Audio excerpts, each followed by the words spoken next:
اتنا 1000 سال کا ثواب کیسے پا سکتی ہے جبکہ اس کی عمریں بھی کم ہوں گی؟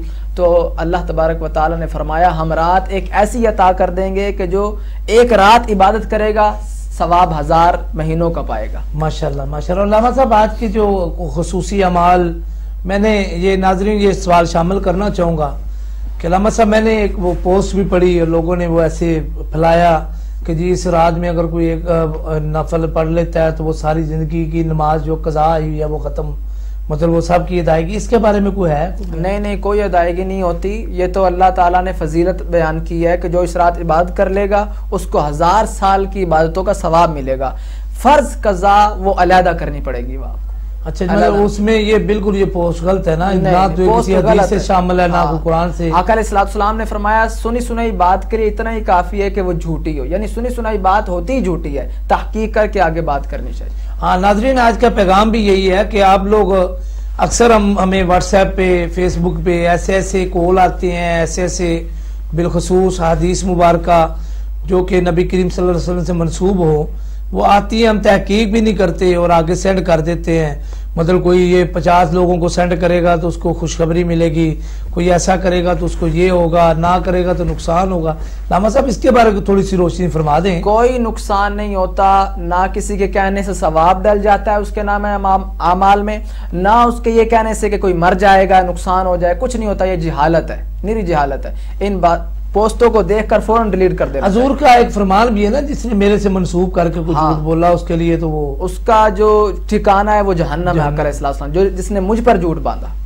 اللہ اکبر۔ ناظرین ماشاءاللہ آپ نے علامہ صاحب کی باتیں سماعت فرمائیں۔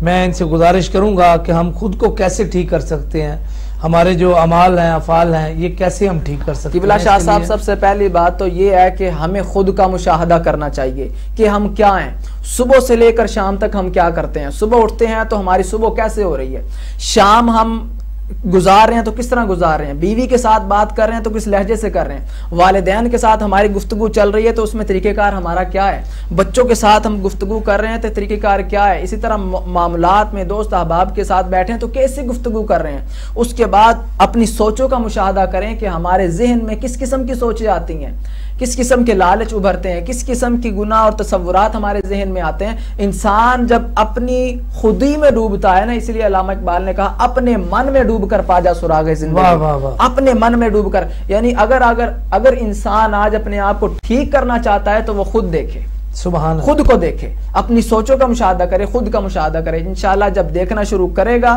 تو اس کو اپنے آپ میں ایک مجرم نظر آئے گا بیٹھا، جب مجرم نظر آئے گا تو وہ خود کو ٹھیک کرنے کی کوشش کرے گا۔ سبحان اللہ۔ دیکھیں اللہ کے ولیوں نے بھی اپنی نفی کی ہے، ہر لحاظ سے اپنے آپ کو اتنے اور بابا بلے شاہ تو فرماتے ہیں کہ جا مندر مسیتی وڑنا ہے، کبھی نفس اپنے وچ وڑیا ہی نہیں، کبھی خود کو دیکھا ہی نہیں۔ فرماتے ہیں کہ مسجد میں تو بھاگ کے جاتے ہو، کبھی خود کو بھی دیکھ لیا کرو، خود کے اندر کیا چل رہا ہے۔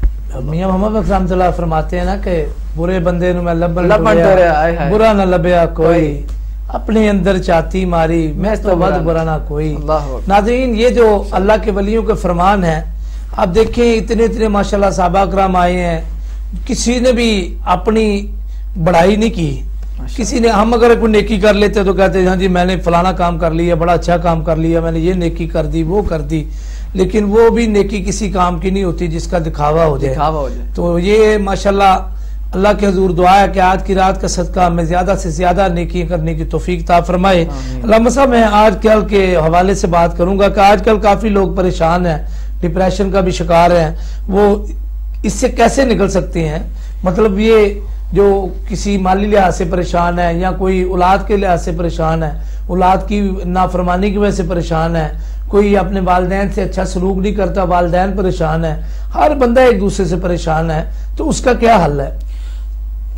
جو باتیں آپ نے اینڈ میں کی ہیں ان کے جواب الگ الگ ہیں۔ جو آپ نے پہلی بات کیا نا کہ ہر شخص پریشانی میں ڈپریشن میں مبتلا ہے، اس کا جواب میں دے دیتا ہوں، آگے اگر وضاحت جی آپ کریں آپ کو۔ تو سب سے پہلی بات تو یہ ہے کہ جب انسان کے ذہن میں خیالات ابھرتے ہیں تو انسان سوچتا ہے، جب وہ خیالات قبول کرتا ہے تو سوچ شروع ہو جاتی ہے، جب سوچ شروع ہوتی ہے تو اس کے اعضاء وہ کام کرنے میں لگ جاتے ہیں۔ تو انسان کے جب وہ اعضاء کام کرنے میں لگ جاتے ہیں تو کام کبھی پورا ہوتا ہے کبھی نہیں پورا ہوتا. انسان کی کچھ خواہشیں ہوتی ہیں وہ پوری ہوتی ہیں نہیں ہوتی.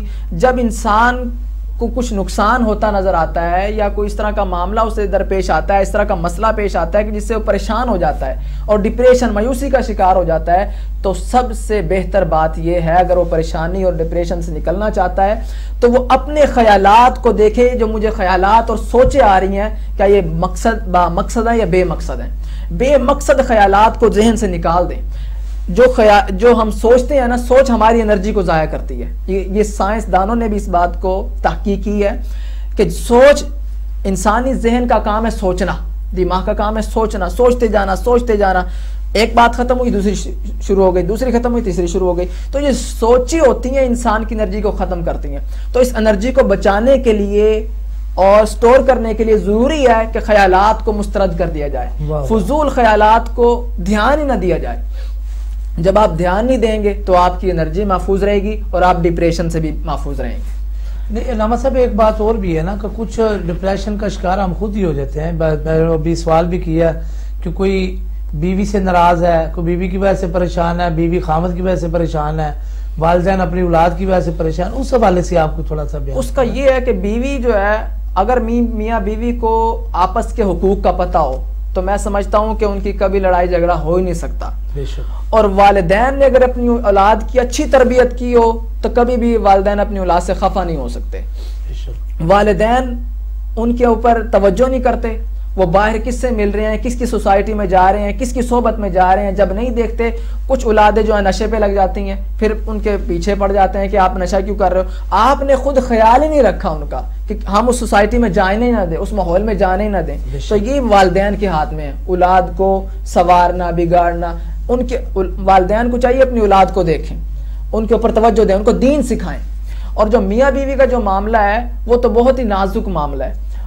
میاں بیوی کے لیے سب سے پہلے ضروری ہوتا ہے کہ ایک دوسرے کے حقوق کو دیکھیں اور اس کے بعد اپنی جو لائف ہے پیار محبت سے گزاریں. جب درمیان میں لڑائیاں جھگڑے شروع ہو جاتے ہیں تو یہ ہوتا ہے کہ بچے رل جاتے ہیں. وہ خامن دوسری شادی کر لیتا ہے, اس کے بعد جو عورت ہوتی ہے وہی بچوں کو چھوڑ دیتی ہے. بچوں کا کیا قصور ہے, وہ بیچ میں پھنس جاتے ہیں.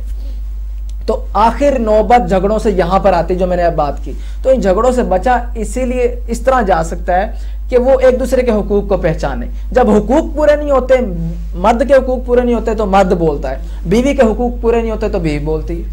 ناظرین, میرا بھی ایک پیغام ہے آج کے اس عنوان میں کہ میاں بیوی کو آپس میں ایک دوسرے سے محبت رکھنی چاہیے, لیکن بالخصوص اگر وہ چاہتے ہیں ان کی اولاد نیک ہو, ان کی قدر کرے, تو والدین کو چاہیے اولاد کے سامنے لڑائی جھگڑا نہ کرے. والد کے سامنے جو اولاد کے سامنے والد کی تعریف بیوی کرے, اور بیوی کی جو تعریف ہے اولاد کے سامنے ان کی ماں کی تعریف ان کا جو والد ہے وہ کرے. اسی طرح دونوں کریں گے نا. اگر ماں بچوں کے والد کی تعریف کرے گی تو اولاد کے دل میں باپ کی محبت بڑھے گی, اور جس طرح باپ اپنی بیوی کی بچوں کی ماں کی تعریف کرے گا تو اسی طرح اولاد کے دل میں ماں کی وہ محبت بڑھے گی. اس طرح یہ پیغام بھی ہے کہ ہمیں چاہیے کہ ہم ایک دوسرے کی تعریف کریں, ایک دوسرے کا احوال جانیں, ایک دوسرے کی جو بھی ہر گھر میں لڑائی جھگڑا ہوتا ہے لیکن اس کو خوش اسلوبی کے ساتھ طے کرنا چاہیے.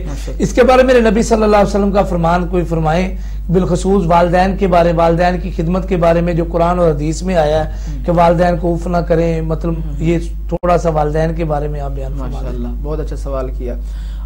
قرآن مجید میں اللہ تبارک و تعالیٰ نے, میں نے پہلے ہی بیان کیا تھا, اپنی عبادت کے بعد والدین کو رکھا ہے. فرمایا کہ وَقَضَىٰ رَبُّكَ أَلَّا تَعْبُدُوا إِلَّا إِيَّاهُ وَبِالْوَالِدَيْنِ إِحْسَانًا. والدین کے ساتھ احسان کرنا ہے. سبحان اللہ. عوام کو حکم دیا گیا ہے کہ والدین کے ساتھ احسان کریں. فرمایا اِمَّا يَبْلُغَنَّ عِندَكَ الْكِبَرَ أَحَدُهُمَا. والدین وہ والدہ ہو یا والد ہو, جب بڑھاپے کو پہنچ جائیں, تمہیں ایک میسر ہو یا دونوں میسر ہوں, تو تم کیا کرو, وَقُلْ لَهُمَا قَوْلًا كَرِيمًا. ان کے ساتھ بڑی نرمی لہجے سے گفتگو کرو, نرم لہجے سے ان کے ساتھ بات کرو. اگر ان کے ساتھ سخت لہجے سے بات نہ کرو. اُفٍّ لَكُمْ وَلِمَا اُف, اور ان کے آگے اف تک نہ کرو. تو یہ قرآن مجید کی آیت جو میں نے آپ کے سامنے کوٹ کی, یہ والدین کا ادب سکھاتی ہے, والدین کے ساتھ کس طرح برتاؤ کرنا ہے وہ سکھاتی ہے. اسی طرح میرے آقا علیہ الصلوۃ والسلام نے فرمایا کہ میں اگر عشاء کی نماز پڑھ رہا ہوتا اور میری والدہ مجھے آواز دیتی تو میں نماز کو توڑ کر اپنی والدہ کی بات کو سنتا. تو یہ والدہ کی شان ہے اور والدین کی شان ہے. اسی طرح آقا علیہ الصلوۃ والسلام سے ایک صحابی نے پوچھا یا رسول اللہ سب سے پہلے مجھ پر کس کا حق ہے؟ فرمایا امو کا. فرمایا تیری ماں کا حق ہے.